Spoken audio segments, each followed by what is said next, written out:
The state plans to close a women's prison in northeast New Mexico and transfer the inmates and workers elsewhere. Behind the walls of Mexico's women's prisons, a myriad of challenges unveils.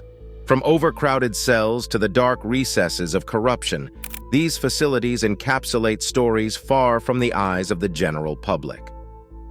I feel so much pain inside of me. I haven't seen them for so long, and then they are only here for a few hours. As we delve deeper into this hidden world, we shed light on the harsh realities these women endure, revealing aspects often overshadowed by popular narratives. Welcome to a journey inside Mexico's women's prisons, a realm of resilience, despair, and undeniable human spirit. As the first light of dawn filters through the barred windows, the unmistakable cacophony of prison life begins to stir. The cells, often cramped and dimly lit, become abuzz with activity.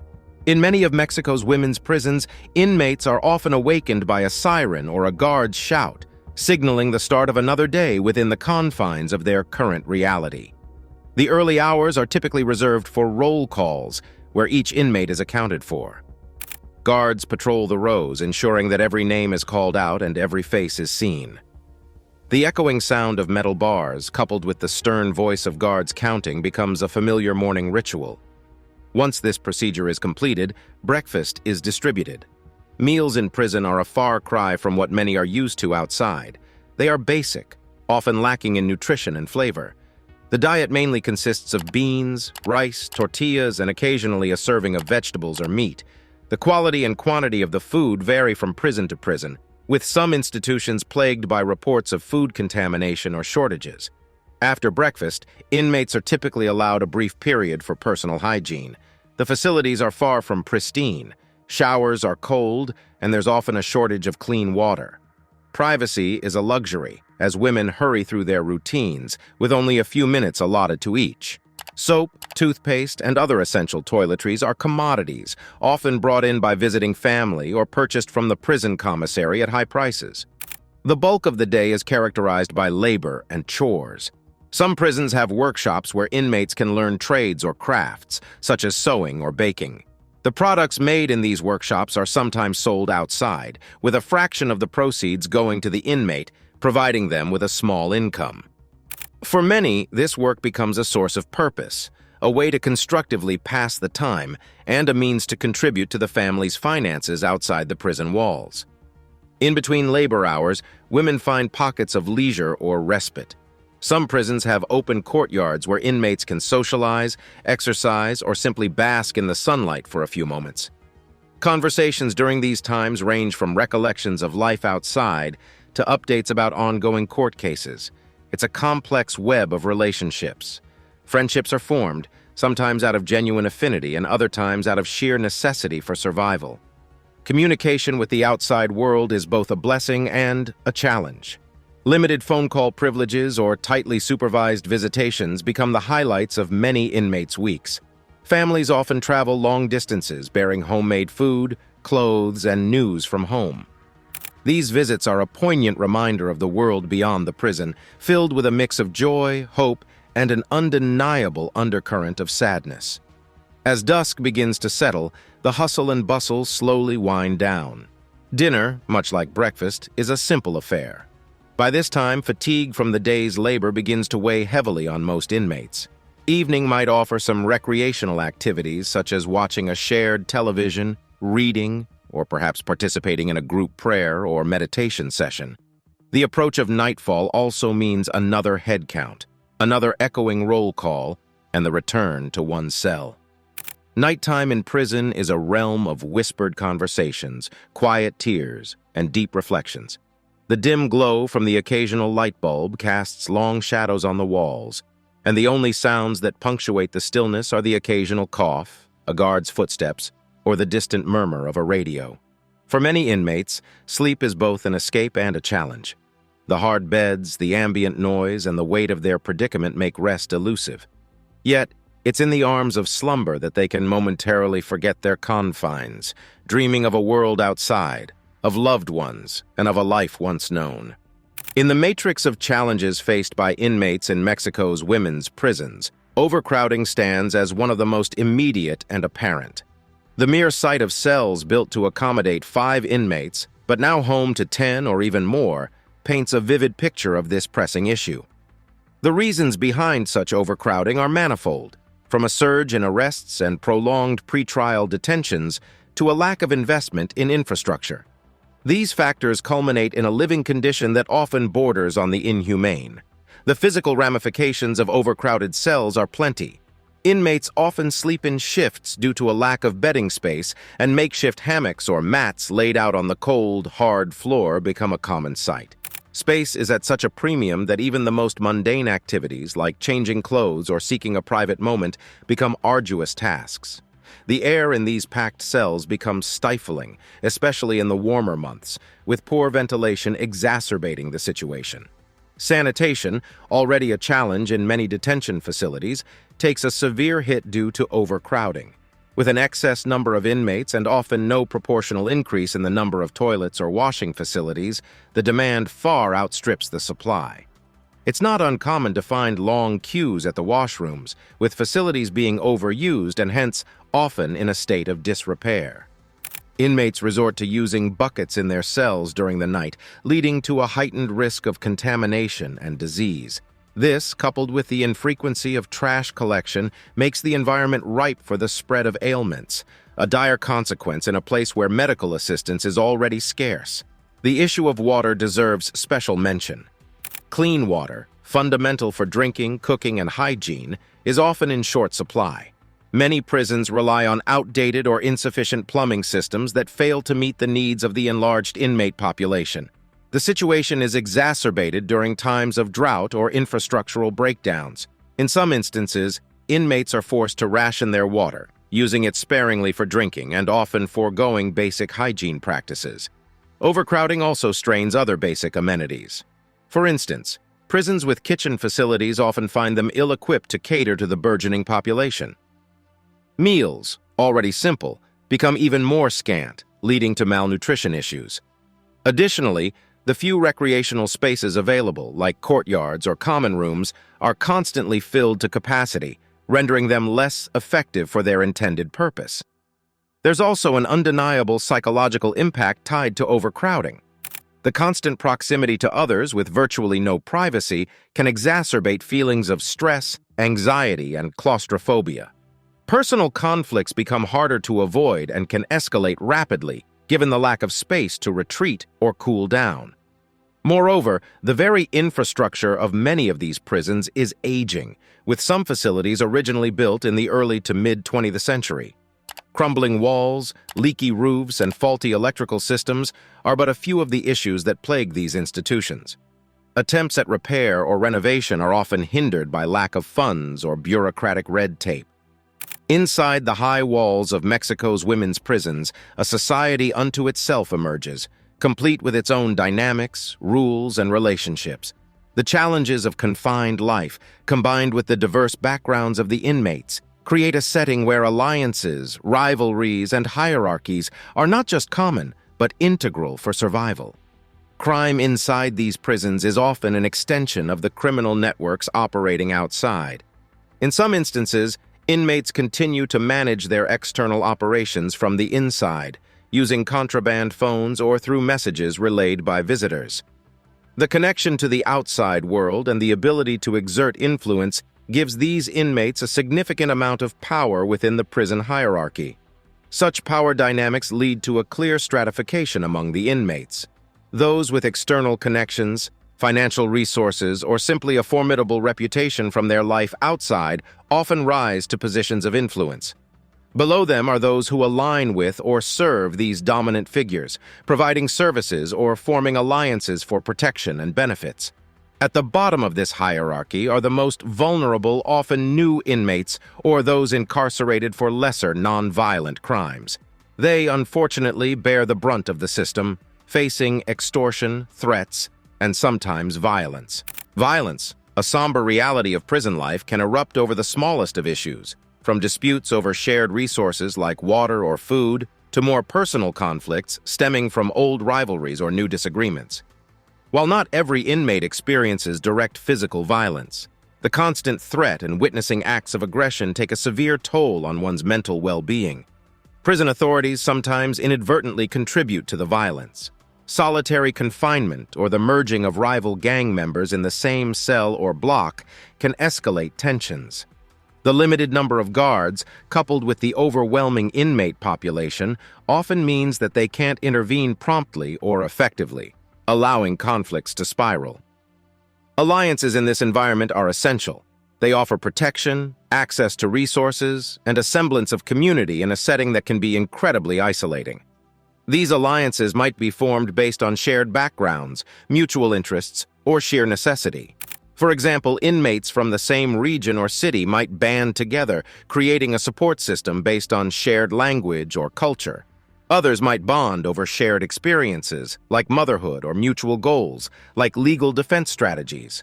The emotional and intimate relationships among inmates also become a significant aspect of prison life.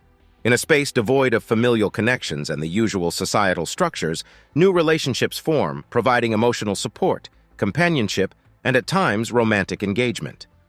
These relationships, while offering solace, can also become sources of conflict, especially if they challenge the established hierarchies or cross-gang affiliations. Trade and barter are common within the prison walls, with everything from food and toiletries to services like haircuts or letter writing being exchanged. This internal economy can be both a source of empowerment, allowing inmates to exert some control over their environment, and a potential point of contention, leading to disputes and power struggles.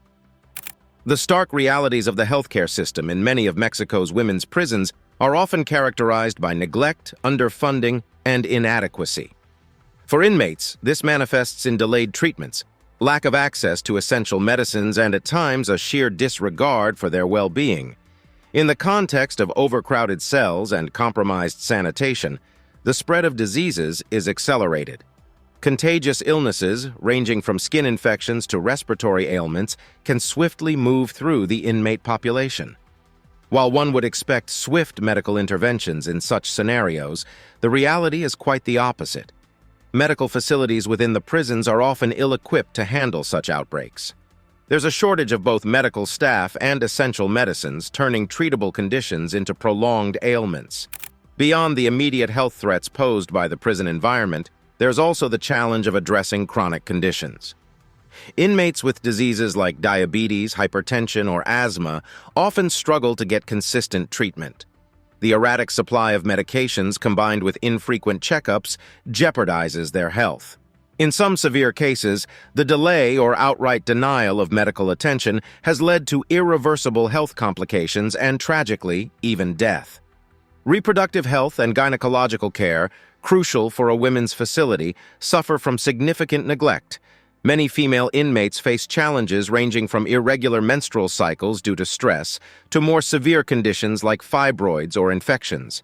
The prisons, however, lack the specialized care needed to address these issues. Pregnant inmates, in particular, face daunting challenges. Prenatal care is minimal, and childbirth often occurs in less than ideal conditions.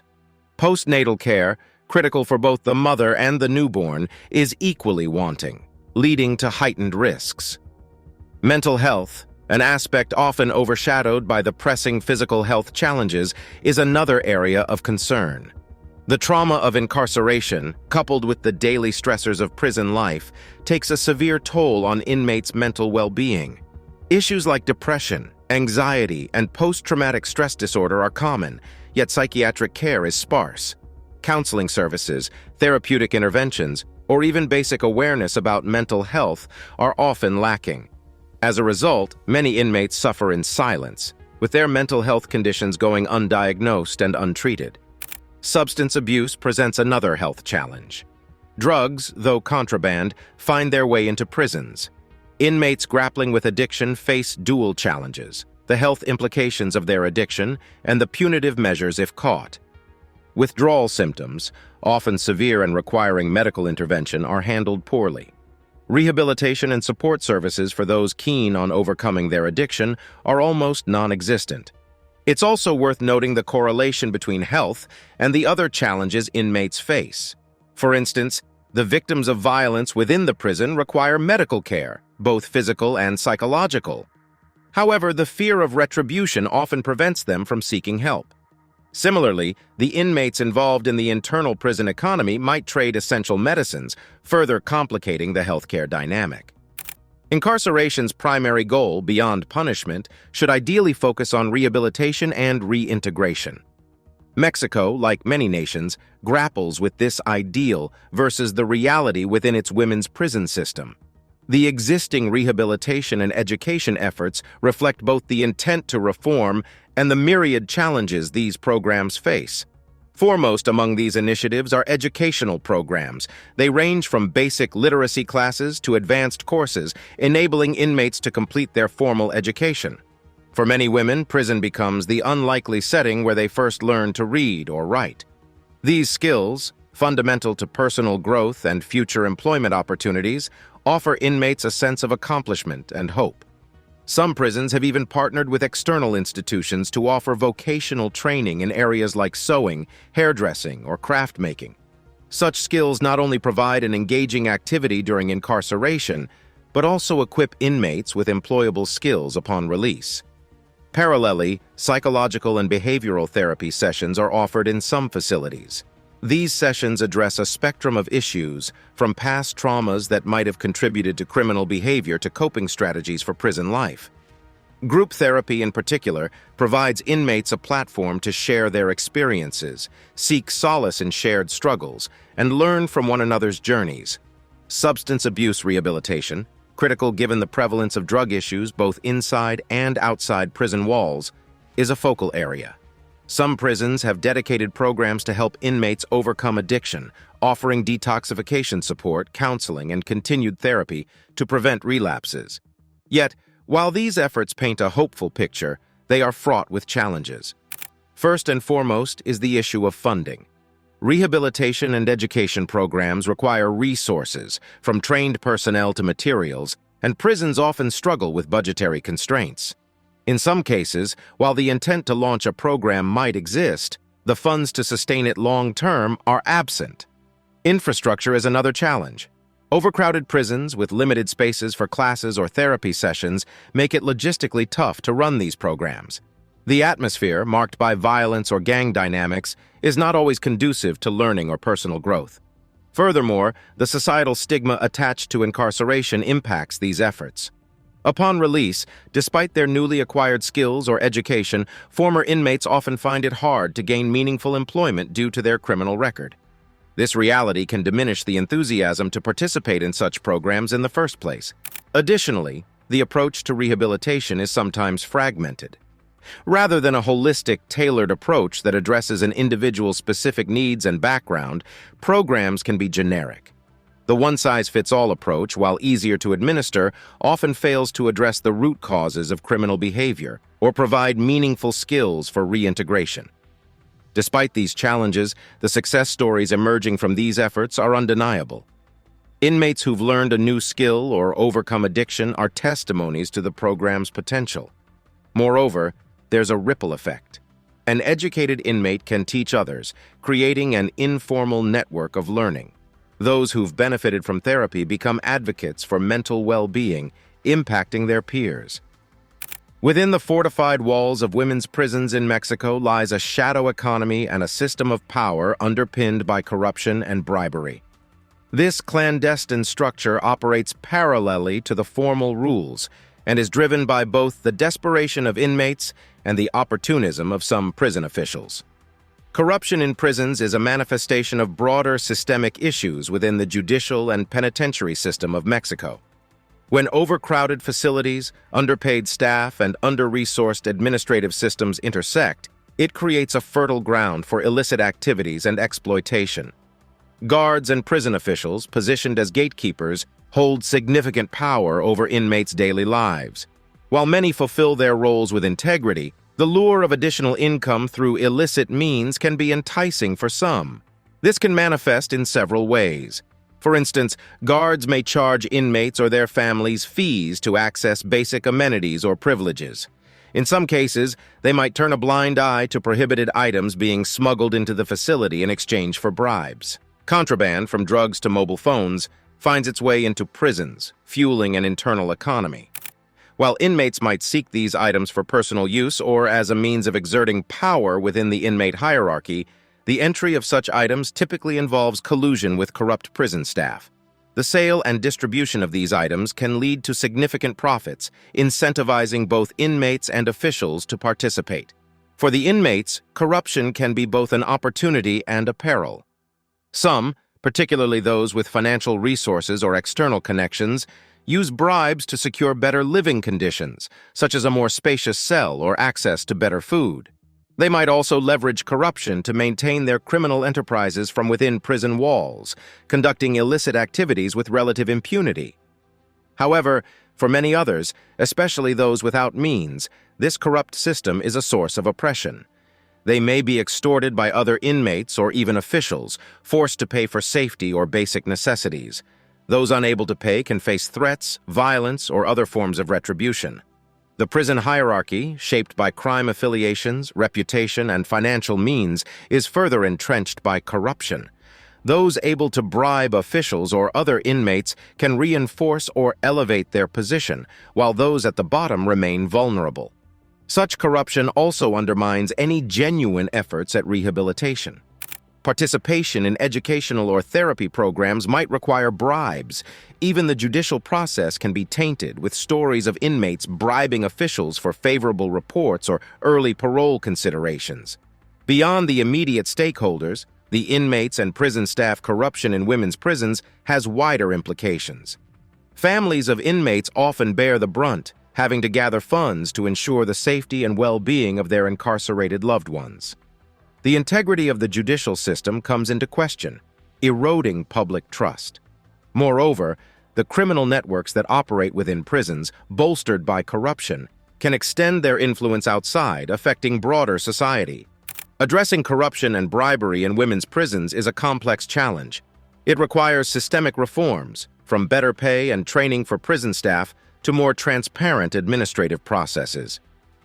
Whistleblower protection mechanisms need to be strengthened to allow honest officials to report corrupt practices without fear of retribution.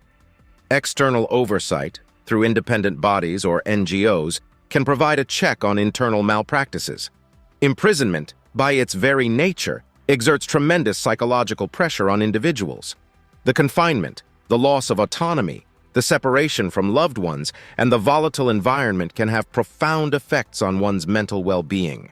For women in Mexican prisons, these pressures are exacerbated by the unique challenges they face, from the gender-specific vulnerabilities to the harsh realities of the prison system. The initial shock of incarceration is often the beginning of a complex emotional journey. The abrupt loss of freedom, the stigma of being labeled a criminal, and the uncertainty of the future can trigger feelings of despair, anxiety, and isolation. For many women, this is coupled with the pain of separation from their children, which adds an additional layer of emotional distress. Within the prison environment, daily stressors compound these feelings. Overcrowding, violence, and the ever-present threat of physical or sexual abuse can lead to chronic stress, heightened vigilance, and even trauma. The internal hierarchies, the need to constantly navigate complex interpersonal relationships, and the lack of personal space can result in a perpetual state of tension. For some women, the prison experience might rekindle past traumas, such as experiences of abuse or neglect in childhood. The confined environment with limited escape routes can cause these past wounds to resurface, leading to emotional turmoil. In the face of these challenges, the coping mechanisms available to inmates are limited. Substance abuse becomes a tempting escape for some, leading to additional mental and physical health challenges.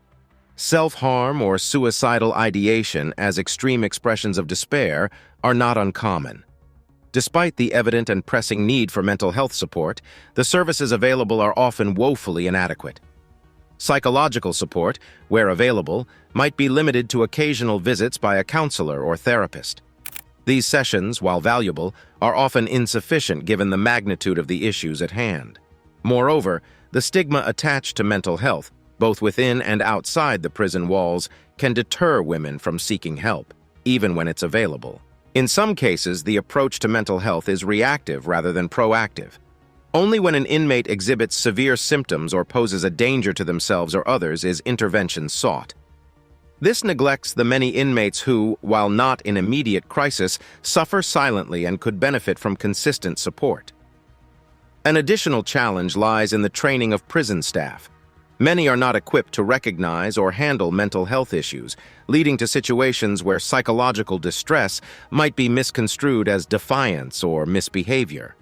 The punitive approach in such cases can exacerbate the inmate's distress. Yet despite the bleak picture, there are glimmers of hope. Grassroots organizations and NGOs often step in to provide mental health services, offering therapy sessions, group counseling, and workshops. Peer support, too, plays a crucial role. Inmates, having undergone similar experiences, often provide a listening ear, advice, or simply solidarity to their fellow prisoners. These informal support networks, born out of shared adversity, become lifelines for many.